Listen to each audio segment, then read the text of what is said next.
Hello friends, life है इसके platform पर आपका स्वागत है। इस प्लेटफॉर्म पर एनसीईआरटी की जो सीरीज़ चल रही है, उसमें हम ज्योग्राफी की एनसीईआरटी को डिस्कस कर रहे थे। आज का जो लेक्चर है, उसमें हम 6th क्लास की एनसीईआरटी हिस्ट्री या इतिहास को डिस्कस करने वाले हैं। तो आज हम हिस्ट्री का पहले अध्याय को डिस्कस करेंगे। मैंने प्रीवियस लेक्चर में इन्फॉर्म किया था कि हम इस प्लेटफॉर्म पर पॉलिटी को स्टार्ट करेंगे, लेकिन इस शेड्यूल में कुछ बदलाव किया गया है और पॉलिटी के स्थान पर अभी हिस्ट्री को प्रारंभ किया गया है। इस बदलाव के पीछे कारण ये है कि पॉलिटी या राज्य व्यवस्था में जो संवैधानिक विकास हुआ है, जिन संस्थाओं का विकास हुआ है, इसके अलावा जो हमारे मौलिक अधिकार, मौलिक कर्तव्य, आपातकालीन प्रोविज़न, ये जो सभी प्रावधान संविधान में किए गए हैं और शासन व्यवस्था का जो स्ट्रक्चर है, वो इस रूप में क्यों है, इसे बेहतर तरीके से समझने के लिए ज़रूरी है कि हमारी इतिहास की समझ बेहतर हो, तो हम ज़्यादा अच्छे से कोरिलेट कर पाएँगे और उनके डेवलपमेंट और विकास को बेहतर तरीके से समझ पाएँगे राज्य व्यवस्था में। तो इन्हीं सब बातों को ध्यान में रखते हुए पहले इतिहास को पढ़ने का शेड्यूल बनाया गया है और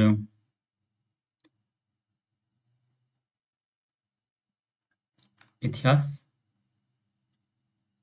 और भूगोल, ये 2 कक्षाएँ हमारी अभी कंटिन्यू चलेंगी और सबसे पहले हम इन्हीं दोनों विषयों को कवर करने का प्रयास करेंगे। इसके बाद फिर हम पॉलिटी को डिस्कस करेंगे। तो सप्ताह में 2 दिन हिस्ट्री की क्लास होंगी और 2 दिन ज्योग्राफी की। और किस-किस दिन कौन-सी क्लास होंगी, इसका शेड्यूल भी जल्द अपलोड कर दिया जाएगा या आपको इन्फॉर्म कर दिया जाएगा। तो चलिए आज का लेक्चर स्टार्ट करते हैं।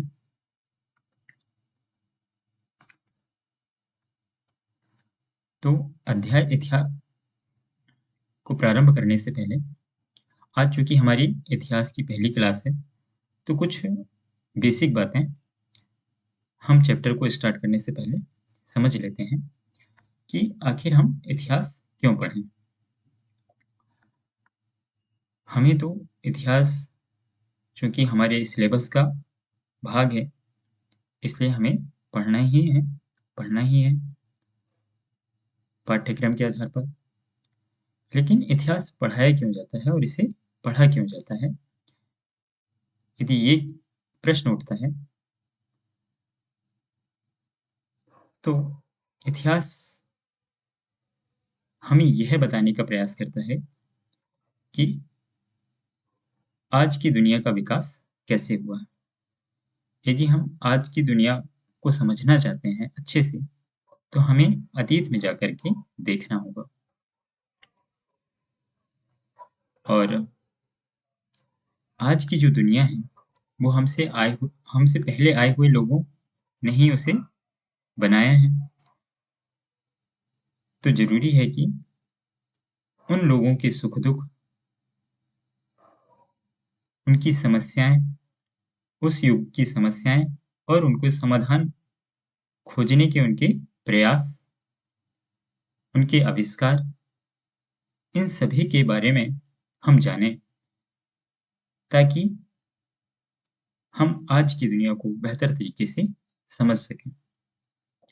इतिहास में सिर्फ अतीत की बातें नहीं होती, बल्कि हम इससे अपनी योग्यताएँ और कौशल को भी विकसित कर सकते हैं कि हमारे अतीत में लोगों ने किस तरीके से समस्याओं से जूझा है और आगे बढ़ें।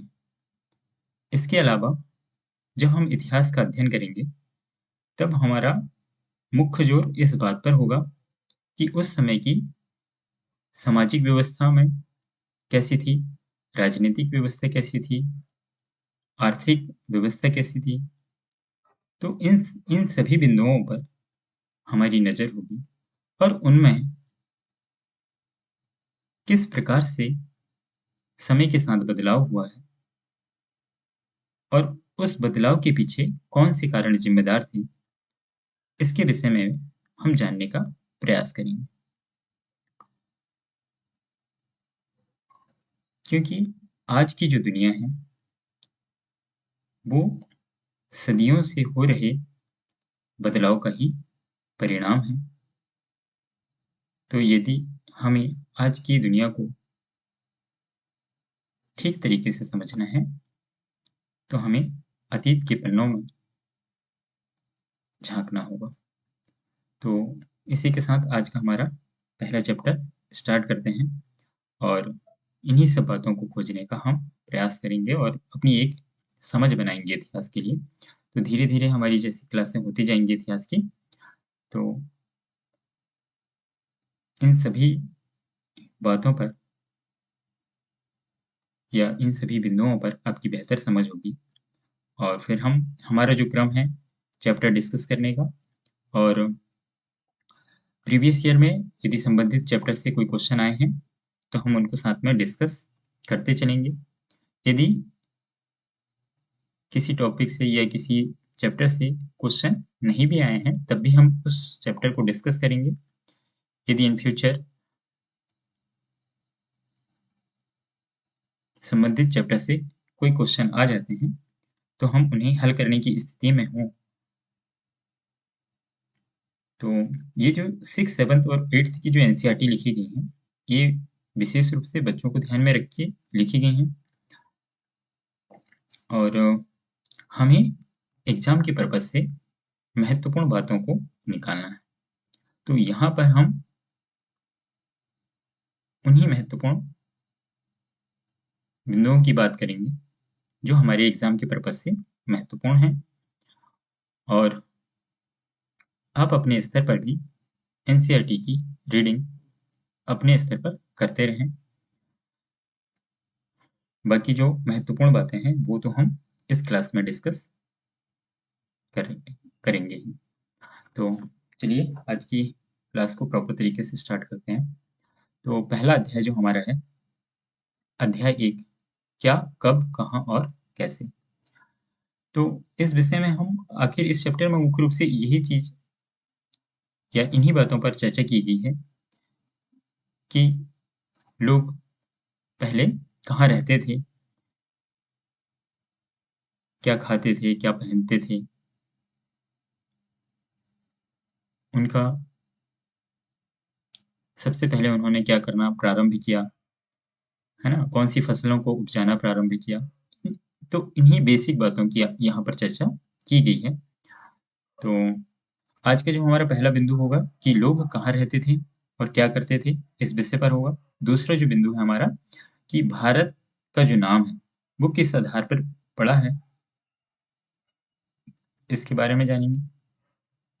और अतीत के बारे में कैसे जानें, मतलब इसके स्रोत क्या हैं, अतीत को जानने की कौन-कौन से सोर्स हैं, कौन से स्रोत हैं, इसके विषय में हम समझेंगे और तिथियों का मतलब क्या होता है। तो ये जो चैप्टर है काफ़ी बेसिक है, तो इन्हीं सब बिंदुओं पर हम आज चर्चा करेंगे। तो पहला बिंदु है हमारा लोग कहाँ रहते थे। तो जो-जो महत्वपूर्ण बिंदु हैं एनसीईआरटी में, उन्हें यहाँ पर डिस्कस करेंगे। पहले आप इस मैप को देख लें इंडिया की। ये मानचित्र एक है, उपमहाद्वीप का मानचित्र, प्राकृतिक मानचित्र। उपमहाद्वीप कहने से मतलब है यहाँ पर भारतीय उपमहाद्वीप। तो भारतीय उपमहाद्वीप जब हम शब्द का उपयोग करते हैं, तो यहाँ पर आप इसी विषय की जानकारी दी गई है, उसे एक बार सुन लें कि मानचित्र 1 में दक्षिण एशिया कहने से मतलब है आधुनिक भारत पाकिस्तान, बांग्लादेश, नेपाल, भूटान और श्रीलंका। तो दक्षिण एशिया में ये सभी देश शामिल होते हैं। आधुनिक भारत का हिस्सा है पाकिस्तान, बांग्लादेश, नेपाल, भूटान और श्रीलंका। और अफगानिस्तान, ईरान, चीन, म्यांमार आदि पड़ोसी देशों को दर्शाया गया है। इस चैप्टर में तो इन सभी को दर्शाया गया है। लेकिन आपकी महत्वपूर्ण बात यहाँ से दी गई है कि दक्षिण एशिया का एक महाद्वीप से छोटा है।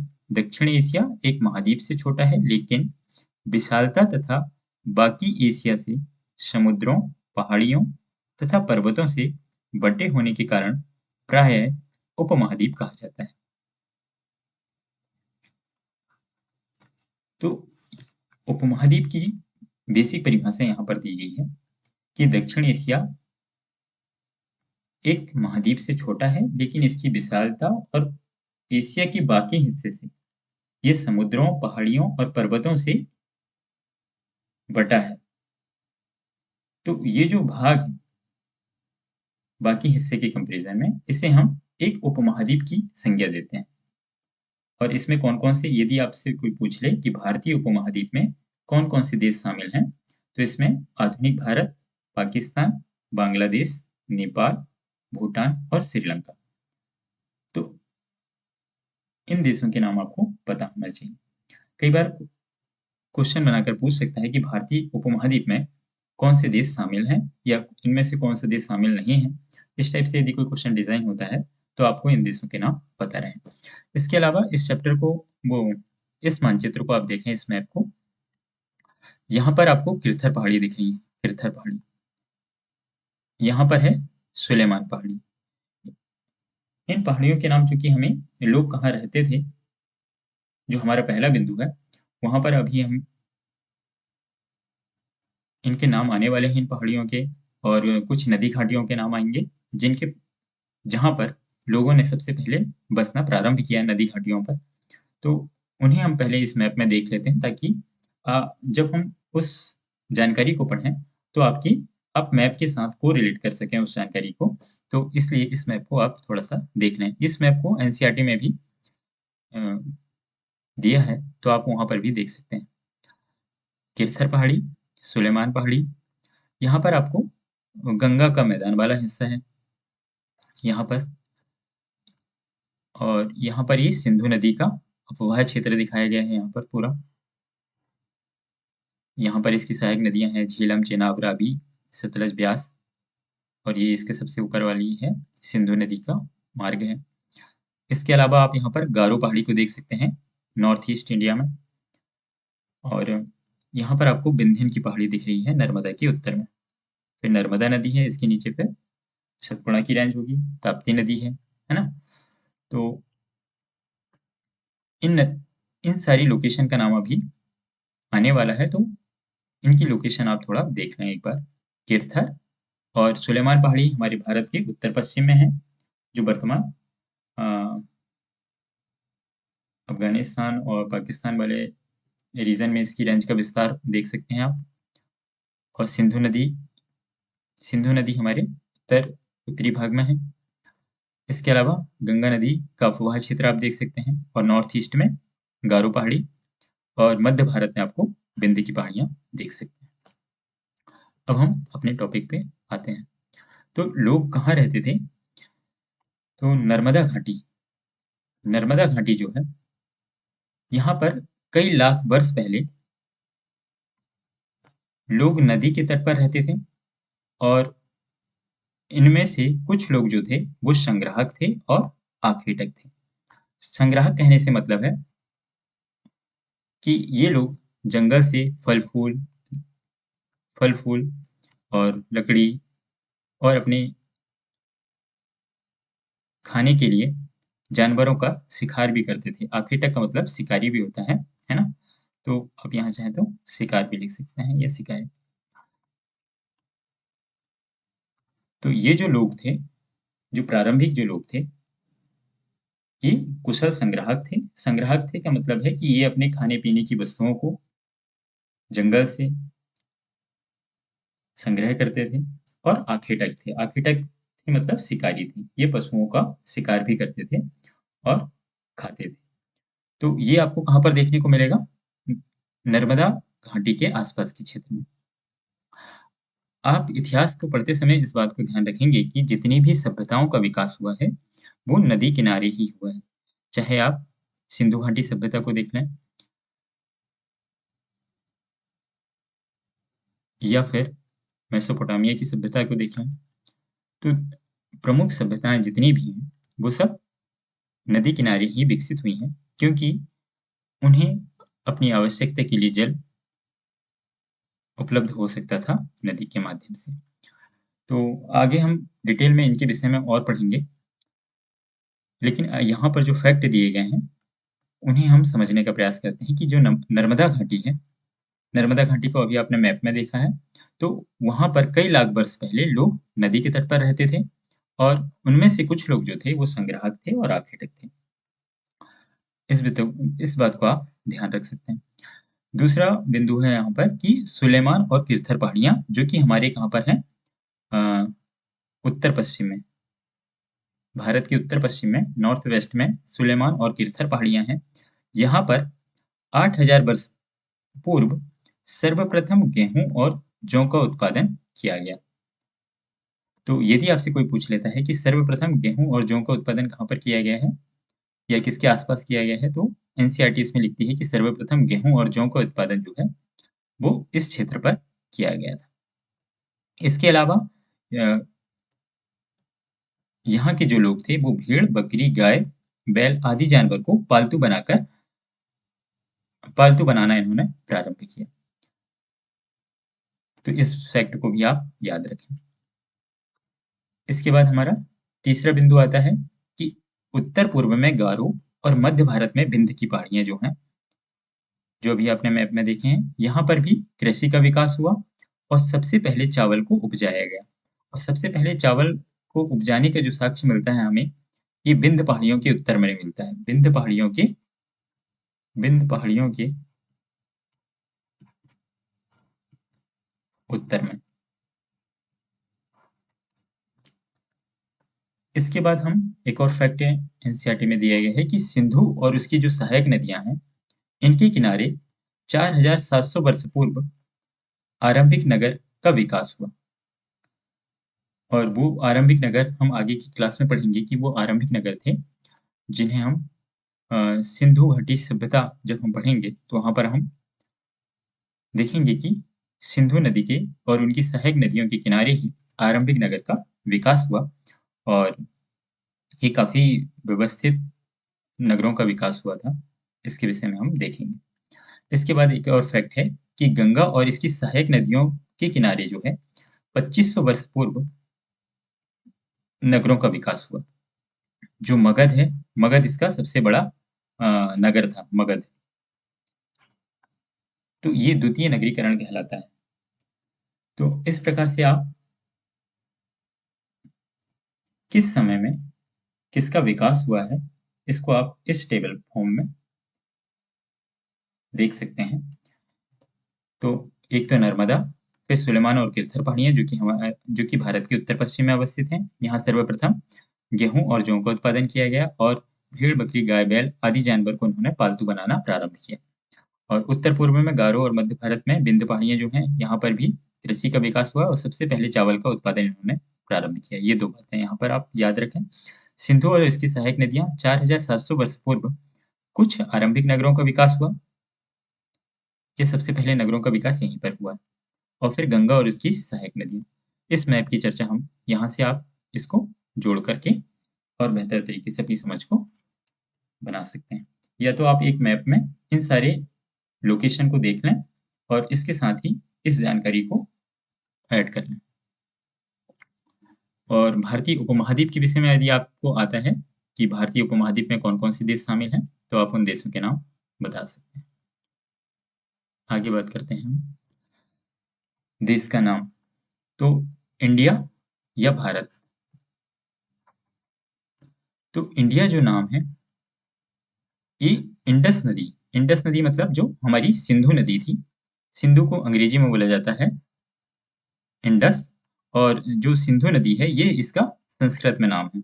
इस बात को भी आप थोड़ा ध्यान रखें कि सिंधु नदी जो है, सिंधु नदी का जो अंग्रेजी नाम है इंडस, इसी के नाम पर इंडिया नाम दिया जाता है। और 2500 वर्ष पूर्व ईरानियों और यूनानियों ने सिंधु नदी को हिंदूस या इंदोस कहा था। तो कई बार क्वेश्चन पूछ लिया जाता है कि सिंधु नदी को हिंदूस या इंदोस किसने कहा है, तो आप ईरानियों और यूनानियों का नाम ध्यान में रखें कि 2500 वर्ष पूर्व ईरानियों ने और यूनानियों ने सिंधु नदी को हिंदूस या इंदोस शब्द से कहा है। और इंडस नदी के नाम पर ही भारत का जो नाम है वो इंडिया दिया जाता है। इस बात की चर्चा एनसीईआरटी में की गई है। और यदि हम भारत की बात करें तो भारत जो नाम पड़ा है, तो भारत भारत जो है उत्तर पश्चिम भारत में रहने वाला एक समूह है, कि उत्तर पश्चिम भारत में रहने वाला एक समुदाय या समूह था जिसे भारत कहा जाता है। और इसका उल्लेख आपको कहाँ पर मिलता है? ऋग्वेद में मिलता है। और इसी भारत के नाम पर कहा जाता है कि भारत नाम पड़ा। तो ये बेसिक बातें हैं, इन्हें आप थोड़ा ध्यान में रख सकते हैं। यदि आपसे पूछ लिया जाए कि भारत क्या है, कई बार इस टाइप से टर्म डिफाइन करने को आ जाता है। हिस्ट्री के क्वेश्चन जो होते हैं कि भारत क्या था, तो भारत एक उत्तर पश्चिम भारत में रहने वाला एक समूह था। और इसका उल्लेख जो है हमें ऋग्वेद में मिलता है।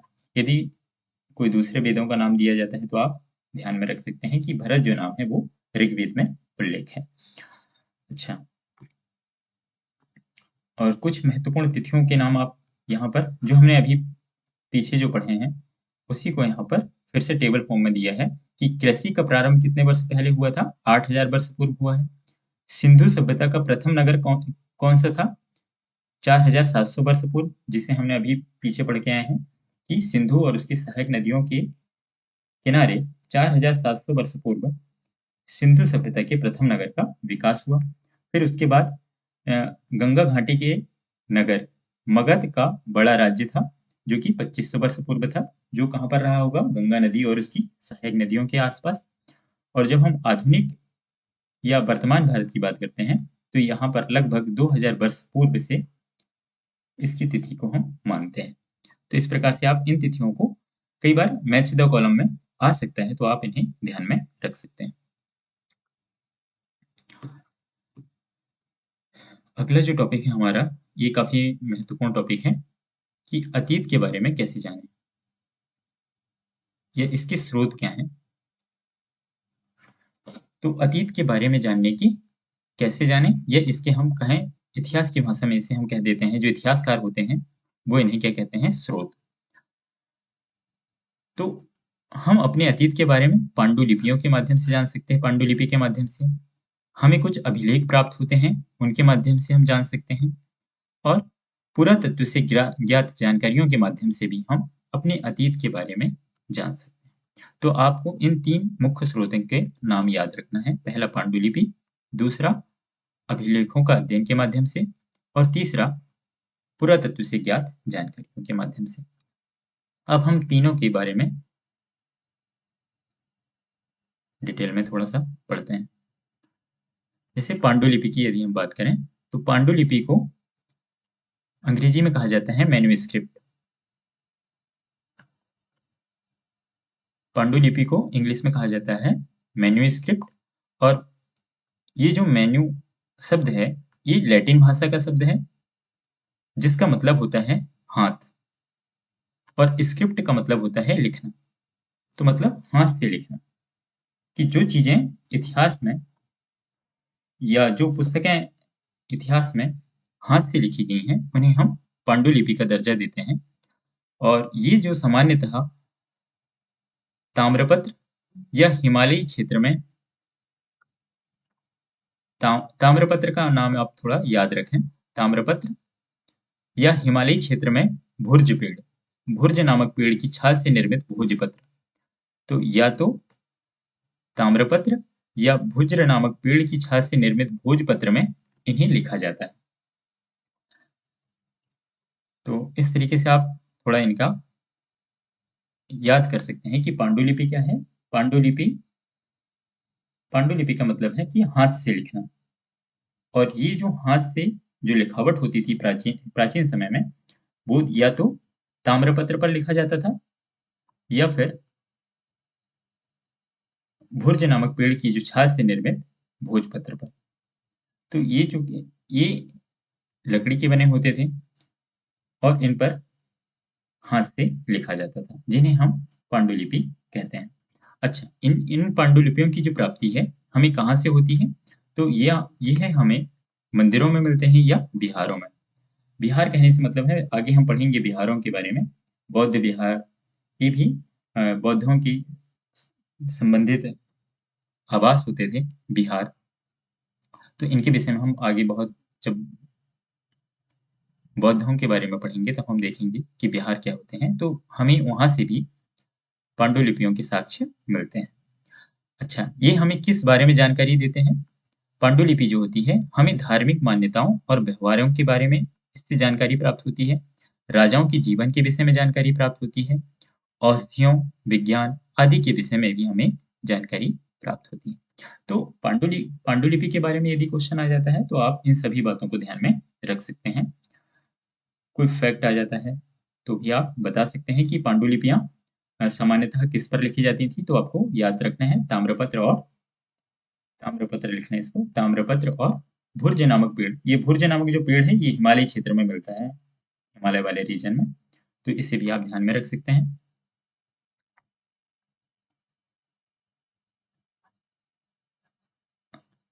एक सेकंड।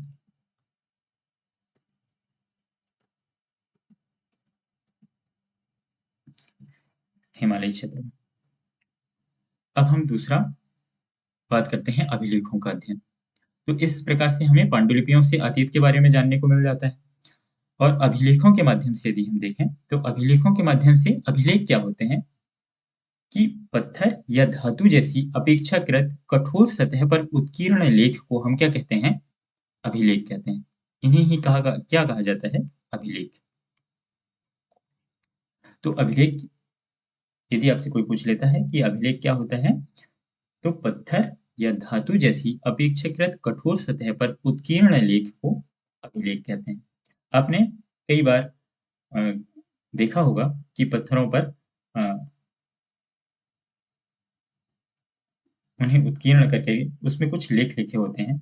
जैसे आपने मुख्य रूप से अशोक के स्तंभ लेखों के बारे में पढ़ा होगा या कुछ अभिलेख आपने देखा भी होगा।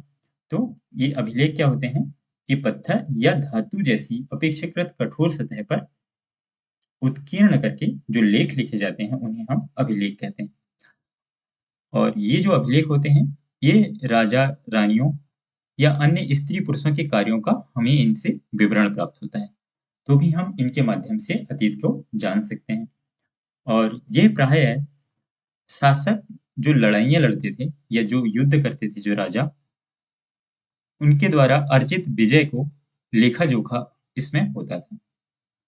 तो ये जो अभिलेख होते थे, इनमें प्रायः प्रायः कहने का मतलब है कि ज़्यादातर जो लड़ाइयाँ लड़ते थे राजा महाराजा, उन उन्होंने विजय में या जब वो जीतते थे तो उसमें जो भी उन्हें मिलता था या उन विजय के बारे में वो अपना लेखा-जोखा इन पत्थरों पर लिखवा देते थे।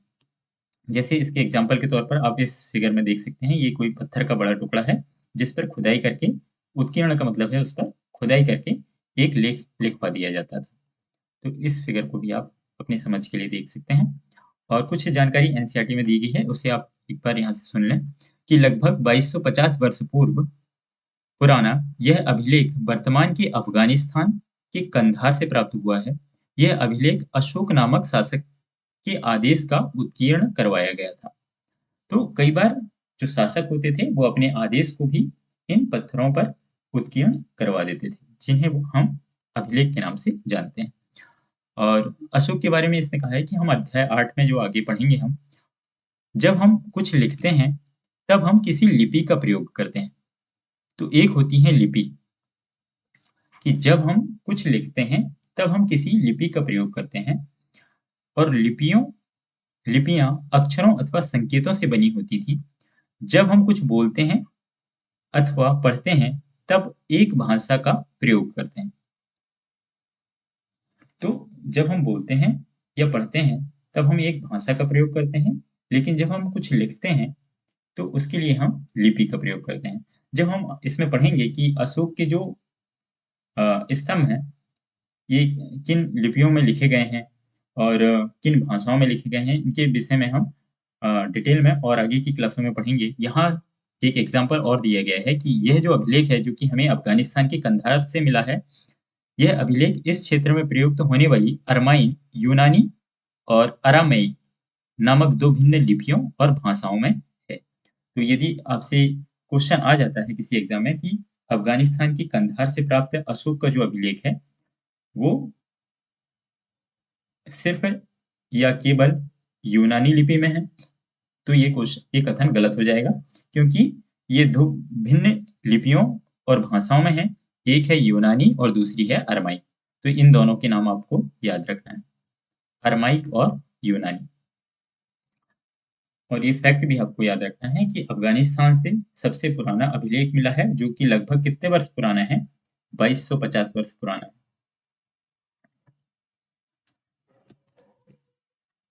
तो इस तरीके से हमें इन अभिलेखों के माध्यम से ही हमारे अतीत को जानने का एक महत्वपूर्ण स्रोत है अभिलेख। और तीसरा हमारा स्रोत हो जाता है पुरातत्व से ज्ञात जानकारियां।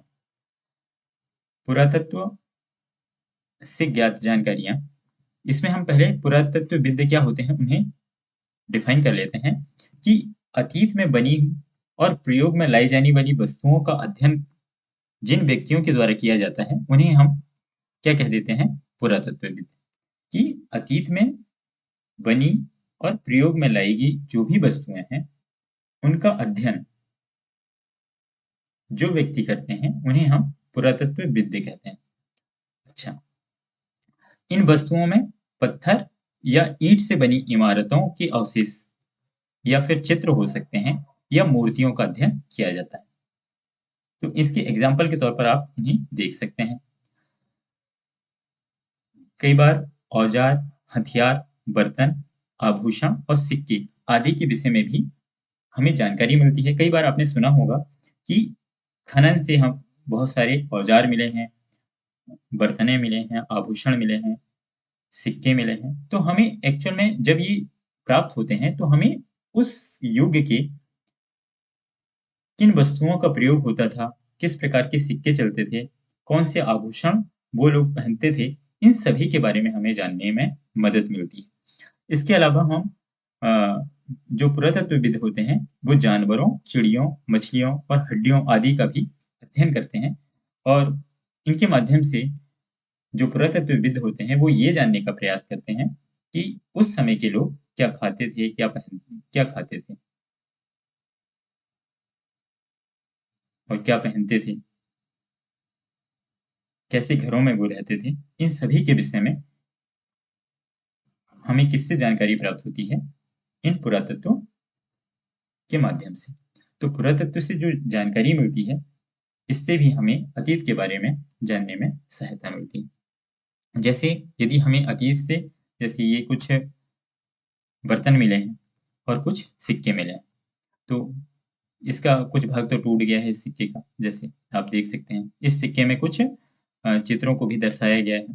तो जैसे बाएं में एक प्राचीन नगर से प्राप्त पात्र, ये एक प्राचीन नगर से ये बर्तन मिला है हमें। इस तरह के पात्रों का प्रयोग 4700 वर्ष पूर्व होता था। और जो दाएं में दर्शाए गए हैं, ये पुराना चांदी का सिक्का है। इस तरह के सिक्कों का प्रयोग 2500 वर्ष पूर्व होता था। तो ये जो चांदी के सिक्के जो पूर्व में हैं, इनका प्रयोग कब से हो रहा है? 2500 वर्ष पूर्व। और ये जो बर्तन हमें मिला है, ये लगभग 4700 वर्ष पूर्व। तो यदि आपसे कोई पूछ लेता है कि जो पुराने समय में जो बर्तन यूज होते थे या जो सिक्के यूज होते थे, तो इनके विषय में भी हमें किससे जानकारी मिलती है? ये पुरातत्व के माध्यम से हमें इनके विषय में जानकारी मिलती है। कई बार आप यूपीएससी के क्वेश्चन देखते हैं, तो एक बार उन्होंने क्वेश्चन बनाया था कि जो प्राचीन समय के जो बर्तन होते थे वो पॉलिशदार होते थे। तो वो कथन कैसा हो जाएगा? सही हो जाएगा, क्योंकि आप इसमें देख सकते हैं इस बर्तन में, यदि मैं इसे और थोड़ा ज़ूम करके दिखा दूँ, तो इसमें कुछ नक्काशी भी इसमें की गई है। ये जो हल्का-सा डार्क कलर में इसमें कुछ पेंटिंग भी की गई है और ये चमकदार भी आपको दिखाई दे रहा है। तो कई बार क्वेश्चन का कथन बनाया जाता है कि जो बर्तन मिले हैं, वो चमकदार पॉलिश उसमें होती है, तो वो कथन सही हो जाएगा। तो इस प्रकार से इस चैप्टर में और जानकारी नहीं दी गई है इनके विषय में। तो इन 3 बिंदुओं पर हम अतीत के बारे में जान सकते हैं। तो इन्हें आप शॉर्ट नोट्स के माध्यम से और संक्षिप्त रूप में भी लिख सकते हैं अपनी समझ के लिए।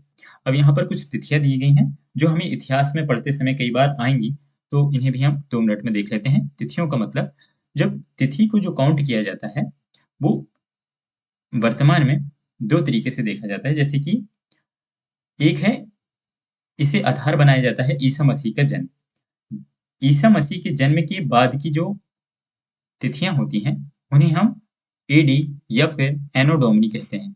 एडी का मतलब है एनो डोमिनी और इसे हिंदी में लिखा जाता है जैसे ईसवी। ईसवी इसे ही शॉर्ट फॉर्म में ई बना के ऐसा बिंदु लिख देता है। और जब हम बीसी लिखा हुआ कहीं देखते हैं, इसका मतलब होता है बिफोर क्राइस्ट, मतलब ईसा मसीह के जन्म के पूर्व। इसका मतलब होता है ईसा मसीह के जन्म के पूर्व। और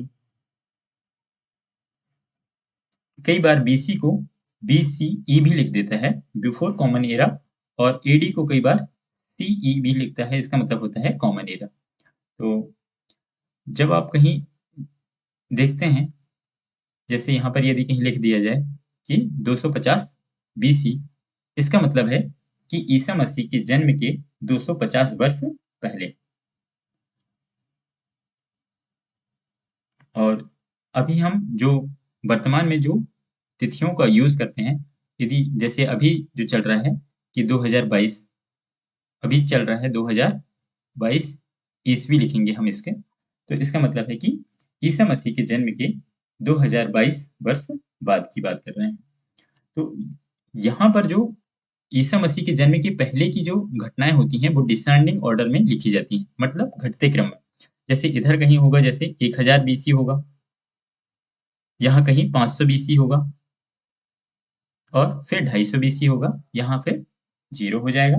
फिर यहाँ से, और ये जो एडी का जो क्रम है, ये बढ़ते हुए क्रम में या असेंडिंग ऑर्डर में लिखा जाता है इनको।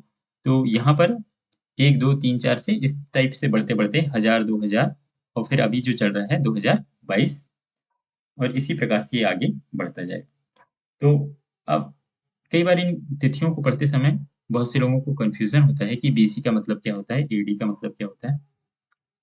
और यहाँ पर इन्हीं बात को इस फिगर में शब्दों के माध्यम से बताया गया है। तो जितनी जानकारी, इसी जानकारी को यहाँ पर आप देख सकते हैं। ये एनसीईआरटी में भी यहाँ पर मेंशन किया हुआ है। तो आज इतना ही। नेक्स्ट वीडियो जो आएगा वो भी हम हिस्ट्री पर ही बात करेंगे। हिस्ट्री के हम दूसरे अध्याय पर नेक्स्ट वीडियो में मुलाकात करते हैं।